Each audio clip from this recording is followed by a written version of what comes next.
Hello everyone, আজকে আমরা ডিএসএর আরেকটা টপিক দেখব। তার নাম হলো topological ordering. Topological ordering, so what is topological ordering? মনে করো আমরা তো সবাই সিএসসি স্টুডেন্ট। সিএসসি স্টুডেন্টদের কিছু কোর্স করার আগে আগে কিছু কোর্স কমপ্লিট করা থাকে। যেমন তুমি যদি মনে করো তুমি তুমি এখন ওপি করতে চাও। তো ওপি করার আগে এখন কি করতে হয়? আগে ডিএসএ অন করতে হয়, তার আগে এসপিএল করতে হয়, তার আগে আইসিএস করতে হয়। এবং ওপি করার পর তুমি কি করতে পারবা? ডিএসএ 2 করতে পারবা। তো এই যে বিষয়টা, তোমাকে আগে কিছু করতে হচ্ছে।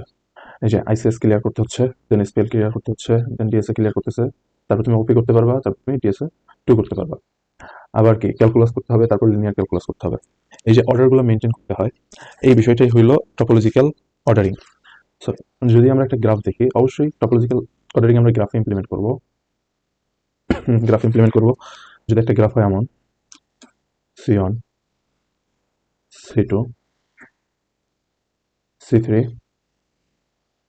সি4, সি1 two C3, C two two C4, then C2 to C3 and C3 to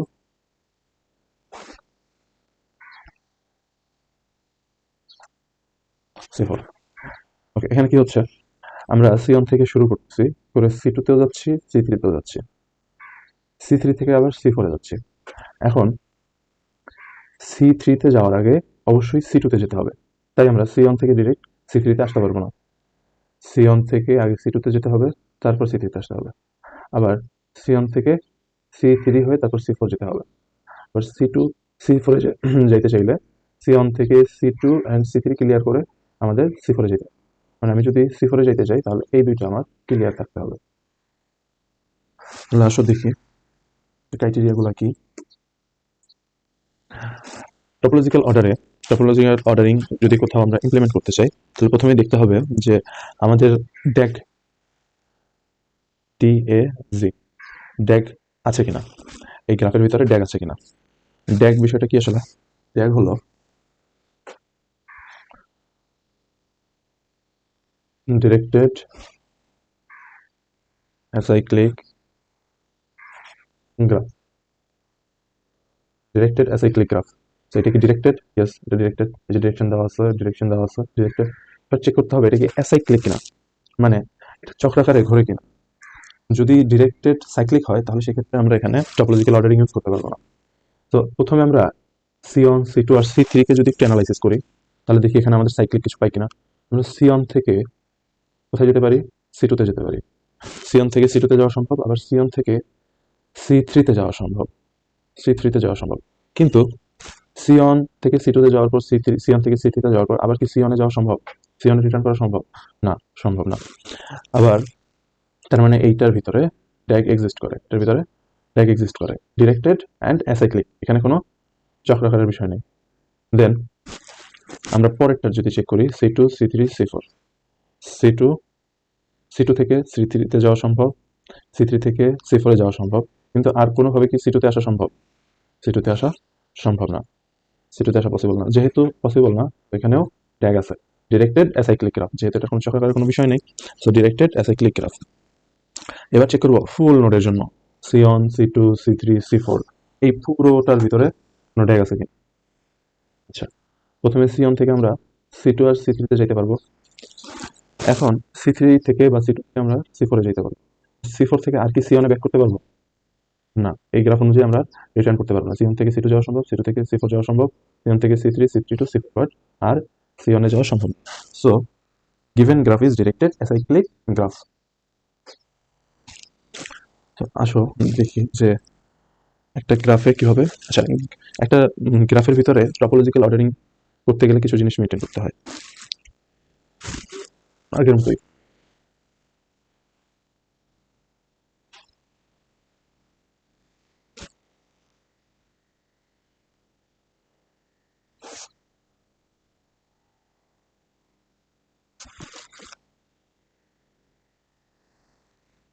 দেন অর্ডারের ভিতর প্রবেশ করবে এম, দেন mn ডিরেক্টেড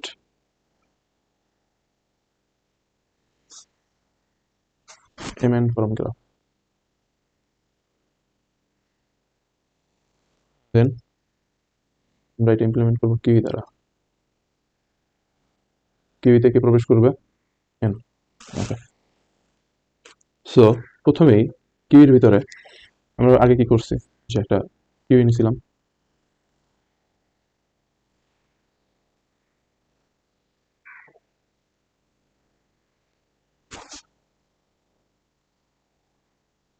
কিউইর ভিতরে কাকে রাখবো ফার্স্টে, কিউইর ভিতরে আমাদের সিওনকে রাখবো, সিওনকে রেখে তারপর স্টার্ট করবো।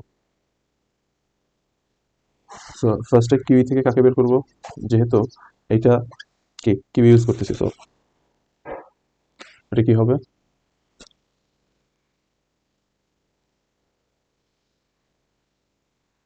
First in first out.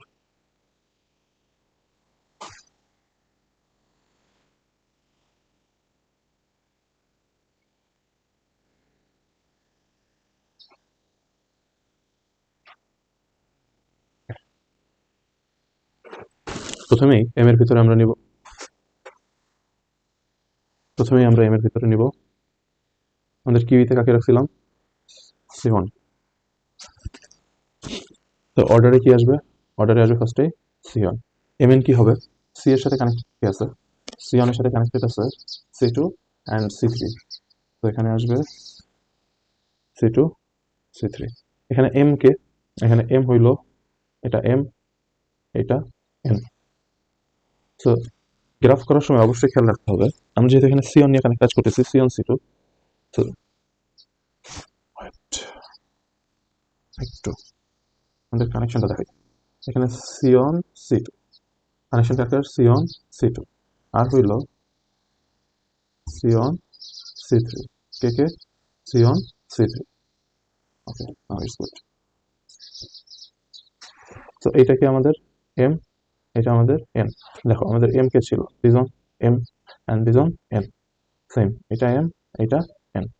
তো প্রথম কাজ হবে, যখন সিওন সি টু কে নিয়ে আমি গ্রাফ আঁকবো, প্রথম কাজ হবে সিওন আর সি2 এর ভিতরে যে, সিওন আর সি2 এর ভিতরে যে এসটা আছে একে ডিসকানেক্ট করে দিব। তো সিওন আর সি2 এর ভিতরে কি ছিল, সিওন সি2 সি3,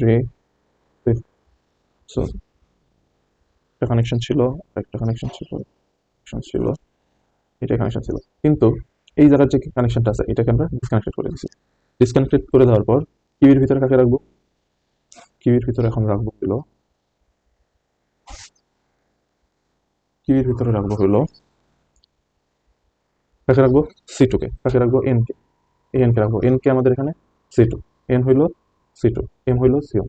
তো এর ভিতরে আমরা এন কে সুন্দর করে, সি2 কে সুন্দর করে রেখে, এরপরে নেক্সটে আবার কানেকশন কাটা সিওন আর সি3, সো সি2 সি3 সি4 কানেকশন। এখন সিওন কই গেল, এখানে সিওনটাকে আর লেখা যাবে না, কারণ কি হইতে হবে, ডিরেক্টেড অ্যাসাইক্লিক গ্রাফ হইতে হবে এবং কোনো আইল্যান্ড থাকা যাবে না, কোনো আইল্যান্ড থাকতে পারবে না। Directed MN form graph as if there no island exist. So এখানে কোনো আইল্যান্ড থাকা যাবে না, এখানে সিওন লিখলে কি হবে, একটা আইল্যান্ড চলে আসবে। সো সিওনকে লেখা যাবে না, আমরা ডিসকানেক্ট করে দিচ্ছি সিওন থেকে সি3, এখান থেকে একটা কানেকশন ডিসকানেক্ট করছি, এখান থেকে একটা কানেকশন ডিসকানেক্ট করছি, তাই সিওন কাটা চলে গেছে। এবার আমাদের এখানে আমাদের এইখানে যেহেতু কোনো কিছু কানেক্টেড নাই আর নতুন করে, সো গ্রাফে কিউইতে কিছু প্রবেশ করবে না, কিউইতে কিছু প্রবেশ করবে না। অ্যান্ড এই যে সি2 তে প্রবেশ করার জন্য আরেকটা শর্ত হইলো যে অবশ্যই তার দিকে কোনো ডিরেকশন থাকা যাবে না। যেমন যখন আমি এখানে সি2 প্রবেশ করেছিলাম, সি2 এর দিকে কোনো ডিরেকশন ছিল না, এখানে সি2 থেকে সি3 তে ছিল, সি2 থেকে সি4 এ ছিল, এই যে সি2, বাট সি কোথাও কোনো নোট থেকে সি2 এর দিকে আসছে না, আসে নাই। তো এই জন্য এখানে আমাদের সি2 এর ইনপুট দিতে পারছি, বাট এই ক্ষেত্রে সি3 থেকে কেন আমরা এখানে কিউ এর ভিতরে ইনপুট করলাম না, কারণ হলো সি3 কে যদি আমি খেয়াল করি, তো C3 এর দিকে একটা ইনপুট আছে বা C3 এর দিকে একটা ডিরেকশন আছে, যেহেতু ডিরেকশন আছে তাই আমরা C3 কে ইনক্লুড করতে পারবো না। এবার আমরা কোথায় ট্রাভার্সাল করব? আমরা যাব C2 এ। আমাদের এম কি হবে? এম এর ভিতরে প্রবেশ করবে C2। সিকোয়েন্স কি হবে? অর্ডার অর্ডার হবে C1, তারপর প্রবেশ করলাম C2। সো C2 এর সাথে কানেক্টেড কে কে আছে? C2 এর সাথে কানেকশন আছে কোথায়? C2 এর সাথে কানেকশন আছে C3, C2 থেকে C3 এন্ড C2 থেকে C4। তো C2 থেকে C3 এটা এম এটা এন। আর কি আছে? আচ্ছা এটা আগে আর কি। সো C2 C3 এর মাঝে যে বন্ডটা আছে, C2 C3 এর মাঝের বন্ডটা ডিসকানেক্ট করে দিতে হবে। C2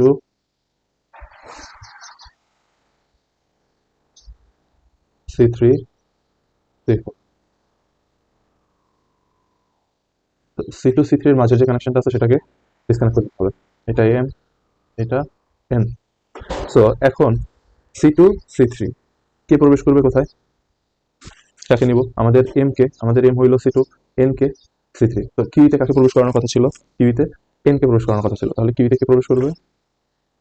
কিউ কিউ প্রবেশ করবে এন, এন হইল আমাদের C3 C3। দেন C2 এর সাথে আরো একটা কানেকশন আছে।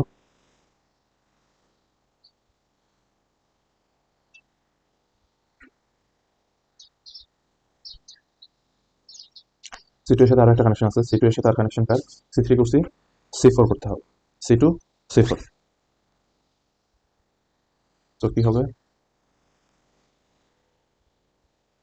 C2 C4।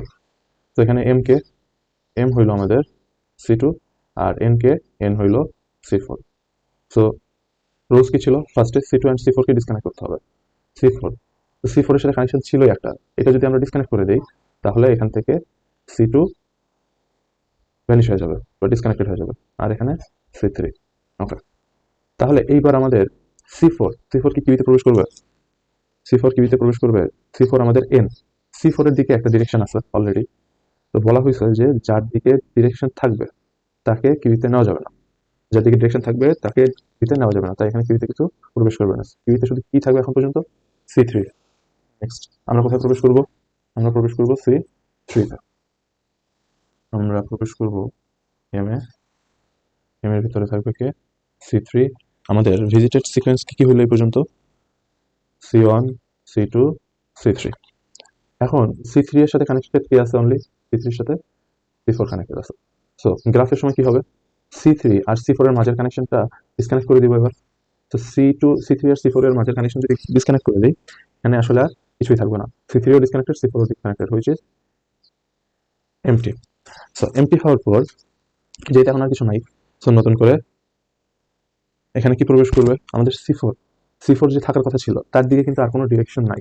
সো ওকে নিয়ে যে এই C4 এর দিকে, যেহেতু C4 ডিসকানেক্টেড C3 থেকে, ওর দিকে কোনো ডিরেকশন নাই, ওই জন্য C4 কে নিয়ে যে আমরা এখন কিউতে প্রবেশ করাবো। তো আমাদের কিউই কি হবে? কিউতে থাকবে হইলো C4। এবার আমরা ট্রাভার্সাল করব C4 কে। C4 কে যদি ট্রাভার্সাল করি তাহলে এম এর ভিতরে কে প্রবেশ করবে? C4। আমাদের সিকোয়েন্স কি হবে? C1 C2 C3 C4। আর এখানে C4 এর সাথে আর কোনো কানেকশন আছে? নাই। সো এখানে ডোন্ট কেয়ার। সো এই ছিল সিকোয়েন্স, কিভাবে অ্যাচিভ করা যায় একটার পর একটা দেখা হলো। এটাই টপোলজিক্যাল অর্ডারিং, যে একটার পর আরেকটা প্রিসেট থাকতে হবে এবং একটার পর আরেকটা ট্রাভার্সাল করে যাব। রুলস খুব সহজ, যে আমরা তখনই একটাকে কিউর ভিতরে প্রবেশ করাইতে পারবো যখন তার দিকে কোনো ডিরেকশন থাকবে না। যেমন C2 কে কেন নিতে পারছি? কারণ C2 এর দিকে কোনো ডিরেকশন ছিল না।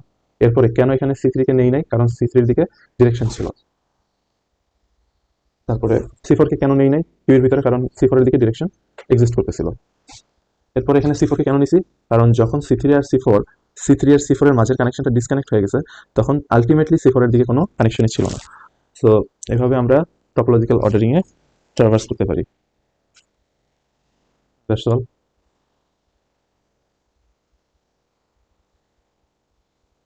Thank you.